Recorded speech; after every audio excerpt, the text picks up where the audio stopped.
Friends, rapid gentle permanent homeopathy में एक बार फिर से आपका बहुत बहुत स्वागत है। मैं doctor Usha Katare, homeopathic physician. चलिए, तो आज हम बात करने वाले हैं फ्रोज़न शोल्डर के बारे में। फ्रोज़न शोल्डर को हम एडहेसिव कैप्सुलाइटिस भी कह सकते हैं। तो होता क्या है, हमने इसे कैप्सुलाइटिस क्यों कहा? क्योंकि इसमें जो कुछ भी होता है वो जॉइंट के कैप्सूल में ही होता है। ठीक है, तो होता क्या है कि जो हमारा शोल्डर जॉइंट होता है उसमें दो बोन्स के बीच में जो एक कुशन के जैसा कवर पाया जाता है, उसे ही हम, वो जो कनेक्टिव टिश्यू से बनता है, उस कुशन को ही हम क्या कहते हैं? कैप्सूल कहते हैं।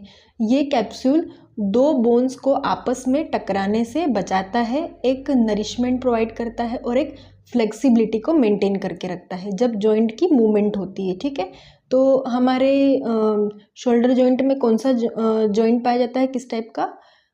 बॉल एंड सॉकेट टाइप का जॉइंट। ठीक है, तो एक केव टाइप रहता है और उसमें इस तरीके से एक जॉइंट अडेयर होता है, तो इस तरीके से मूवमेंट होती है। तो इन दोनों के बीच में जो होता है वो एक कैप्सूल पाया जाता है। ठीक है, वो कनेक्टिव टिश्यू से बनता है।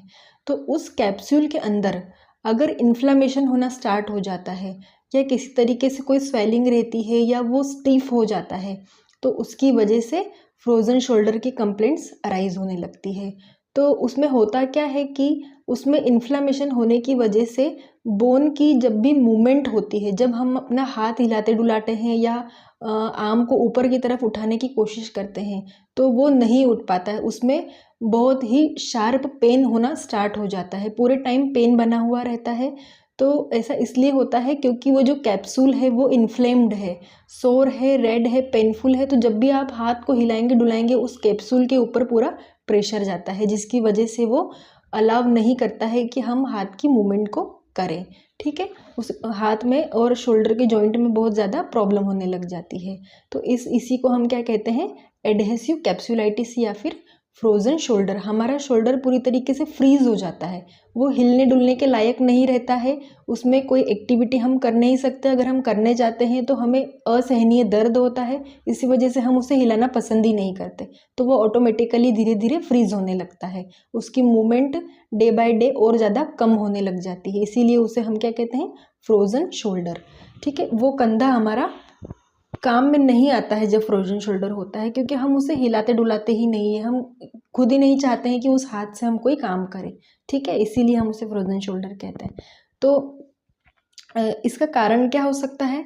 अगर आपको शोल्डर जॉइंट में कोई इंजरी हुई हो, अगर कोई सर्जरी हुई हो, इसके बाद अगर आपको कोई इन्फ्लामेशन हो गया हो और किसी बाहरी इंजरी की वजह से कोई हेवी वेट आपकी शोल्डर जॉइंट के ऊपर लेफ्ट हुआ हो, आपको लगी हो, कोई पुरानी चोट हो, तो इस वजह की सारी चीज़ों की वजह से आपको फ्रोजन शोल्डर की कंप्लेंट्स अराइज हो सकती है। मीनोपॉजल एज में भी बहुत सारी फीमेल्स में देखा जाता है कि जब हार्मोनल चेंजेस आते हैं उनकी बॉडी में, तो उस टाइम पर फ्रोजन शोल्डर की कंप्लेंट भी अराइज होना स्टार्ट हो जाती है। ठीक है, सिम्टम्स अगर हम देखें तो मूवमेंट रेस्ट्रिक्टेड हो जाता है, हाथों को हम हिला नहीं पाते, ऊपर की तरफ उठा नहीं पाते, बहुत ज़्यादा दर्द होने लग जाता है, स्वेलिंग रहना स्टार्ट हो जाती है शोल्डर जॉइंट में। रात के वक्त में बहुत ही इलेक्ट्रिक लाइक पेन होने लगता है, न्यूरल्जिक पेन होता है, नंबनेस, सुन्नपन सा रहता है हाथ में, टिंगलिंग, झुंझुनी आने लगती है। उस हाथ से कोई भी आप चीज़ उठाते हैं तो आपको बहुत ज़्यादा दर्द सा महसूस होने लग जाता है। नंबनेस और टिंगलिंग हमें इसलिए होती है क्योंकि जब कैप्सूल इन्फ्लेम्ड हो जाता है, स्वोलन हो जाता है, तो उसके आसपास की जो नर्व्स निकल के जाती है वहाँ से, उन नर्व्स के ऊपर प्रेशर पड़ता है, जिस प्रेशर की वजह से उन नर्व्स के अंदर नंबनेस सी स्टार्ट हो जाती है। इसीलिए हमारे हाथ में भी नंबनेस होना स्टार्ट हो जाती है। ठीक है, तो जब हम रात के वक्त सोते हैं तो एक सुन्नपन सा हम अपने हाथों में फील करने लगते हैं। तो ये सारे उसके सिम्टम्स होते हैं। अगर हम इसे अच्छी तरीके से मैनेज करना चाहते हैं तो हमें फिजियोथेरेपी का सहारा लेना चाहिए, क्योंकि एक्सरसाइज से, फिजियोथेरेपी, योगा से इसमें 95% रिलीफ देखने को मिलता है पेशेंट्स में।